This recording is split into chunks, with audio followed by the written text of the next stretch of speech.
Okay, let's get going. So I'm just going to finish up, we're about a half a lecture off now, so I'm going to try to get us mostly caught up. Finish up talking about anticipatory utility and this issue of preferences for information. Not surprisingly, if you are prone to worry about possible future outcomes, it may influence whether or not you actually choose to learn more about what those future outcomes might be. So we'll look at a model of that, and then we'll launch into this new topic, which is state-dependent preferences and projection bias, which is the last little subsection of this middle part of the course that's about time, intertemporal choice. Okay, so I'm going to try to keep the pace up a little bit today, if possible. So we were talking, before going into the preferences over information, just to finish up, we had this thing about optimal time delay, right? If you're anticipating something either pleasant, a kiss from your favorite movie star, or something unpleasant, an electrical shock, what's the optimal delay that you would choose? And we looked at a couple of graphs of this little inflator term, which was, you don't have to write this down, but it was delta to the t times 1 plus alpha t, and we looked at when that gets, like what's the delay that makes that thing the biggest? And you want to put off nice things until this term is the biggest, and you want to put off small, nasty things until it's the smallest, right? Or maybe it's the smallest immediately, so you want to get it out of the way immediately. So the last thing I want to look at, and I really bungled this last week, is this question of whether or not the optimal delay is time consistent. There should be a hyphen there. Yeah, I think there should, because that's an adjective. Is the optimal delay time consistent? And when we look at something pleasant, the kiss, the answer is very obviously no, the optimal delay is not time consistent, right? If your optimal delay, I think in the actual study that we saw, the optimal, the time that people said they were willing to pay the most for a kiss was 3 days from now, right? I want to look forward to this. I want to savor this for 3 days and go and have beer with my friends and tell them all about what this amazing experience I'm about to have. And the point being that when you get to 3 days, your optimal delay is still 3 days from now, right? So as I think Pedram pointed out last time, what you'd find is the person constantly wanting to put it off, right? So these preferences are time inconsistent in a particular sense. The optimal delay is not time inconsistent. The person always wants to wait 3 days. That doesn't change. But the actual time period that they would like to do it is inconsistent, okay? And then notice, you could ask, because this is very similar to the naive beta delta discounter procrastinating things over and over again. My favorite time to do this is tomorrow, and then tomorrow my favorite time to do this is the next day. So you could then ask exactly the same question in this model, which is, does the person realize that they're going to have the same anticipatory preferences in the future that they have now? Are they naive or sophisticated with respect to their anticipatory utility? And if they're naive, then you would expect them to actually display this weird time-consistent behavior where they constantly put things off so they can look forward to them. Pardon me. And if they were sophisticated, then you might see something similar to what we see with the sophisticated in the beta delta model, which would be, okay, I'd really like to put this kiss off for 3 days, but I know that if I do that, and when I get to 3 days, I'll want to put it off again. So that's not a realistic. I've just realized that this is a highly suboptimal arrangement here. The ideal thing would be if these were here, right? And I wouldn't be competing for your attention with all the latecomers. I suppose what would be more optimal would be if I put these away, because problem sets are actually late now. So if you're sophisticated, you might say, well, I won't do it. I won't actually do it in 3 days, so I'll have to get it out of the way now. So in some sense, this model is sort of, okay, now that's not just either, right? Because everybody else is turning in a few minutes late. This is the problem. Okay, fine. Today you get a free pass on being a few minutes late on the problem set. Okay. The model is incomplete, right? Because nobody's addressed this that I'm aware of. Naivete or sophistication with respect to anticipatory utility. It hasn't been done in the same way that it's been done with the beta delta model, but it could and probably should. Then there was the question of, if it's an unpleasant thing, the electric shock, are your preferences time consistent? Well, if your preference is to get it out of the way now, right, because you don't want to have to anticipate it even for one period, then obviously that's going to be time inconsistent because you're just going to do it right away and get it over with, okay? But if your preference is to put it off as long as possible, which is what we saw in the data on the electric shock, people were willing to pay the most to avoid a shock 10 years from now. So that suggests that that's the time. Is that right? No, that's right. In that data, they wanted to get away right away. But if in fact what they wanted was to put it off as long as possible, then you might see a preference reversal. And this is where I really mess things up. So let me just get this right. So suppose that your preference for delay is, I would prefer a 14-year delay. Failing that, I'd like to get it over with right away. My least favorite is something in between, right? So that's where this thing gets bigger at first and then much smaller, so that the further away you put things, the less painful they feel. But the last time you can actually do it is 14 years from now. You can't put it off beyond that. Okay, so your actual choices go like this. Your actual choices, whoops, that's not going to work, are t equals 0, t equals 7, t equals 14. From the standpoint of t equals 0, your preferences are 14-year delay, which translates into t equals 14, and then 0, which translates into t equals 0, and then 7-year delay, which translates into t equals 7. Now, once you get to t equals 7, right, your preferences for delay are the same, but they translate into different periods, right? So your first choice would still be a 14-year delay, but that's not available, okay? And so what you're left with is, okay, so what does a 0 delay translate into?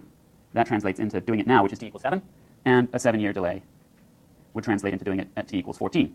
Okay, so here, you would choose to put it off until t equals 14. When you get to t equals 7, because t equals 14 is no longer available, you might do it right away. That's what we mean by time inconsistent choices, okay, and time inconsistent preferences. So you've just done it so it's from the standpoint of t equals 7, you've maximized your utility, but you've just done exactly the thing that your former self hates the most. So if you were sophisticated with respect to your anticipatory utility, then at t equals 0, you would look at t equals 14 and you'd say, no, I won't actually do that. That's a non-feasible plan. And you might rule that out and just take the shock right away. Okay, so again, you can sort of see how if we did introduce this question of naivete and sophistication into the model, we might get very different results. Okay.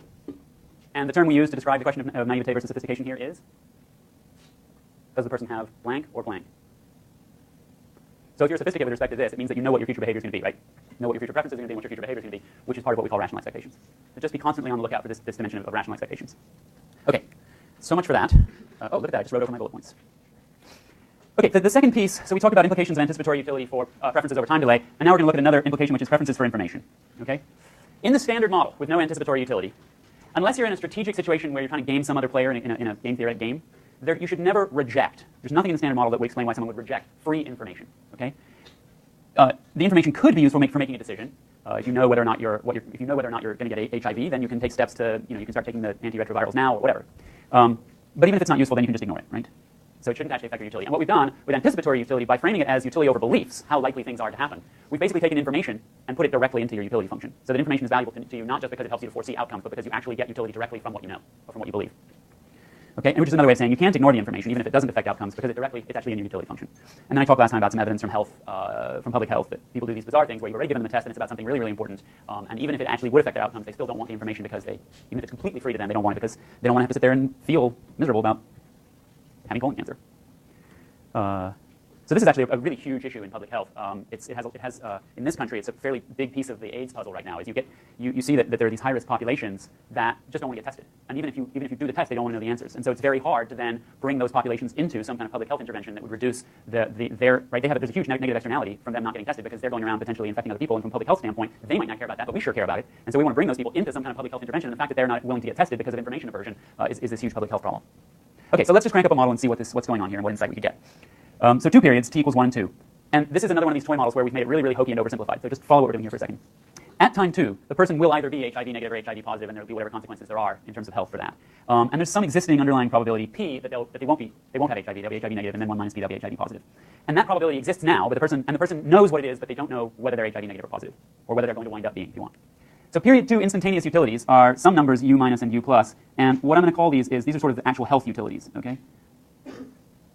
Now, the anticipatory utility is going to be a component of instantaneous utility in T1. So it's not like the health utility is instantaneous utility and the anticipatory utility isn't. They're all components of instantaneous utility, but they just show up at different periods. So this is health utility, which is the only component of instantaneous utility in period 2 in this model. Then at time 1, they also get anticipatory utility, which is another component of their instantaneous utility, from their belief about p. So there's some function f, and this f function is going to be the critical ingredient of the model, as it turns out. So that if you are currently sitting around thinking, boy, the probability that I am going to wind up HIV positive or have to deal with the symptoms of being HIV positive in the future is really, really low, I'm happy about that. And if I think the probability is really, really high, I'm unhappy about that. And you can sort of see how, if you believe the probability was, say, 0.5, that how you feel about going from 0.5 to 1, oh, I know I'm going to be okay, versus how you feel about going from 0.5 to 0, oh, now I know I'm going to wind up having to deal with HIV, might differ, right? How you feel about going from 50-50 certainty to 50-50 certainty the other direction might be different depending on how you feel about risking the information. So that's where we're going with this, is that question of, it's like the insurance model, right? If I don't get insured, then I'm faced with, the expected utility of this gamble. If I get insured, then what I get is the exact expected value of the gamble. And so the question is, how do you feel about the difference between the expected value and the good outcome versus how you feel about the expected value and the bad outcome, right? And so we're going to see exactly the same thing going on in this model. Okay, so to capture some basic psychological or even just health realism, right? So we have u minus is bigger than u plus, HIV is bad. And then the first derivative of f is positive. So in other words, the more likely HIV is, the more you worry about it. So this model, there's a little bit of upside downness here that you have to wrap your mind around. P equals 1 means you don't have AIDS, or you don't have HIV. Okay? P equals 0 means you do. So the closer you get to 1, right, 1 is good news. The closer you get to 1, the more positive anticipatory utility you have, and the closer you get to 0, the less anticipatory utility you have. And you can think of this all being in the negative domain. It doesn't matter, positive or negative. All that matters is that as it gets towards 0, you get more disutility. Your utility is lower. Okay. We're going to ignore intertemporal discounting. We're going to ignore the possibility that getting this information would actually help you to make health choices. Right? So this is a super simplified model where literally the only value of this information is how, whether or not you're going to worry. And you can think about adding in a treatment possibility. It would just complicate the model. And then we're going to assume rational expectations that this person has correct beliefs about P, that they actually know the true underlying probability that they have HIV. They just don't know which way, which is actually the case. Okay. Any questions about the setup? Okay. The critical thing is here's how you do the work, and then we'll look at the actual insight that we get from the solutions. Okay. So at time 1, the first period, the person is deciding whether or not to get an HIV test. Okay? If they don't get the HIV test, then they're just going to stay with the same belief that the probability that they're okay is P. If they do get the test, they're going to get either a 0 or a 1, right? Good news or bad news. Sorry, bad news or good news. But if they decide, so what the choice they're really making is, do I want the utility from just walking away with P, or do I want the expected utility of deciding to get a test and not knowing what the outcome's going to be? Okay? So there's this intermediate process. In period 1, they're going to get the test and they're going to wind up with either a 0 or a 1. But the utility we care about for deciding whether or not to get the test is the utility they get as they're standing there waiting for the test, not knowing what the outcome is. Okay? In other words, it's their expected utility over both possible outcomes, given the probability of the two outcomes, and given their f function, which tells us how they feel about information. So with probability p, they're going to get a good outcome. F of 1 is good news. And with probability 1 minus p, they're going to get a bad outcome, and their anticipatory utility is going to go to f of 0, which is bad news. Okay, so here's the utility that they get from not getting the test. All right? They get their anticipatory utility from which is the same anticipatory utility they have already, which is just basically like how you feel about P, how you feel about, like, say, a 50% chance you don't know which it's going to be. And then in period 2, right, and there's no discount in here, so we're just ignoring that. In period 2, there's, with some probability P, they're going to get the good outcome and 1 minus P the bad outcome, and that's their expected health utility in period 2. Okay? If they do choose to get the test, their expected utility from both anticipation and health outcomes from choosing to get the test, if they don't know yet what the outcome is going to be, so they're thinking about, well, based on the distribution of what it might be, how do I feel about getting that test? And their anticipatory utility becomes, we have to think about what is their expected anticipatory utility, right? Their anticipatory utility is going to go from f of p to either f of 1 or, f of 0. They don't know which yet, but they know the likelihood of each. Okay? So this is their expected anticipatory utility if they choose to get the test. And then, of course, there's still their expected health utility. And we're doing utility maximization, so they're going to choose to get the test on the basis of which of these numbers is higher, right? So the period 2, the expected health utilities cancel out. Once they've got the test, their expected health utilities are going to be very different, right? Because they're either going to have HIV or not. But in deciding whether or not to get the test, they don't know yet, so they have to take into consideration the fact that there's this uncertainty in their health outcomes, and that uncertainty is exactly the same whether they get the test or not. Okay? So really, we're just comparing this number f of p to this number, their expected anticipatory utility if they get the test, and they'll get the test if, right, the expected anticipatory utility from doing so is greater than the anticipatory utility from not knowing. Okay, so this is mathematically identical to the choice of whether or not to buy insurance, right? Is your expected utility, which is p times the utility of the good outcome plus 1 minus p times the utility of the bad outcome, greater than the utility you get from just paying the premium and getting the exact expected value of the risk?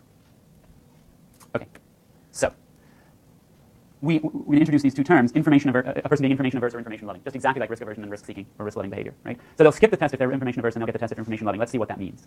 So a person's information averse if their expected anticipatory utility from getting the test is less than just the anticipatory utility from not knowing, okay? And what that looks like graphically is this. It means that f of p must be concave, right? So this is f of p. So here's p equals 0, and let's say here's p equals 1. So if we go up here, and there's some f of 1 here, and we're sort of going to normalize and say that f of 0 is 0, then let's just suppose that, I'll put this up here, suppose p equals 0.5, just to make things concrete.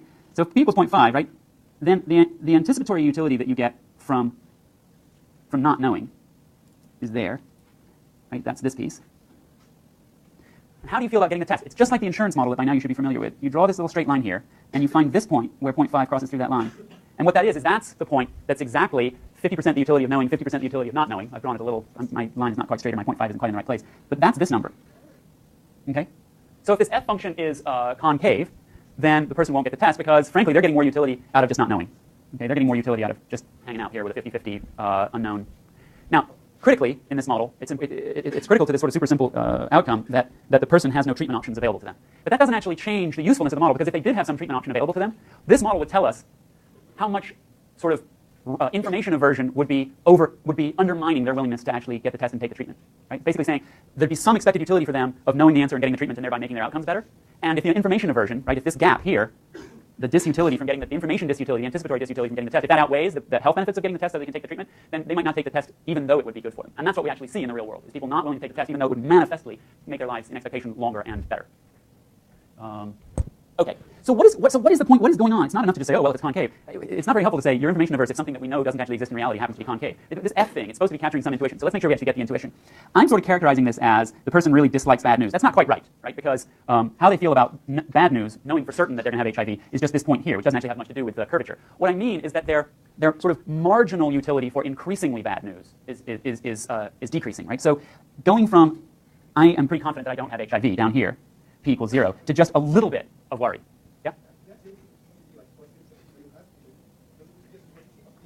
Yeah, sorry, I'm starting out backwards. You're right. Thank you very much, Chicago. Okay, sorry. Right, so bad news, we start here. That's the best news. And bad news is sort of sloping off this way. So sorry, thank you very much. Let me start again. If the person, this is a person who has sort of increasing marginal disutility from bad news. So if they believe that the probability is 1, they're up here. If they get just a little bit of bad news, it turns out that actually that thing you do on Saturday nights, they found out that's actually dangerous. But it's not that dangerous, just a little. So your P, you thought you were